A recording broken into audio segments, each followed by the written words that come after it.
சுகமே சொல்க. வணக்கம் நண்பர்களே, அனைவரையும் எம்ஆர்சி டிவைன் அஸ்ட்ரோ யூடியூப் சேனலுக்கு அன்போடு வரவேற்கிறேன். நான் உங்கள் எம்ஆர்சி. இன்றைக்கி பஞ்சபட்சி சாஸ்திரத்தில் வரலாறு எப்படி அப்படின்றத பார்க்கலாம், எப்படி வந்துச்சுன்றதை பார்க்கலாம். அதாவது முருகப்பெருமான் போருக்கு போகிறாரு. அப்போ அவருக்கு வெற்றி கிடைக்கல. அப்போ பார்வதி தேவி என்ன சொல்கிறாங்க அப்படின்னா, சிவபெருமான் போய் கேட்குறாங்க, அவர் முருகருக்கு இன்னும் வெற்றி கிடைக்காமல் இருக்குது, அதுக்கு ஏதாச்சும் பண்ணுங்கன்னு.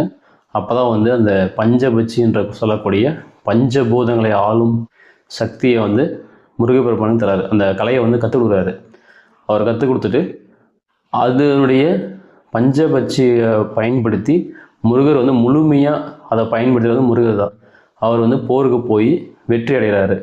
அப்புறம் அவர் என்ன பண்ணார் அப்படின்னா, மக்களுடைய நலனுக்காக அகத்தியம் மாமுனிவர்கள் சொல்லிடுறாரு. அதுக்கப்புறம் 18 சித்தர்களுக்கு கற்றுக்கிட்டு அந்த முறையை பழைய காலத்து சித்தர்கள் பயன்படுத்தி வெற்றி அடைஞ்சிருக்காங்க.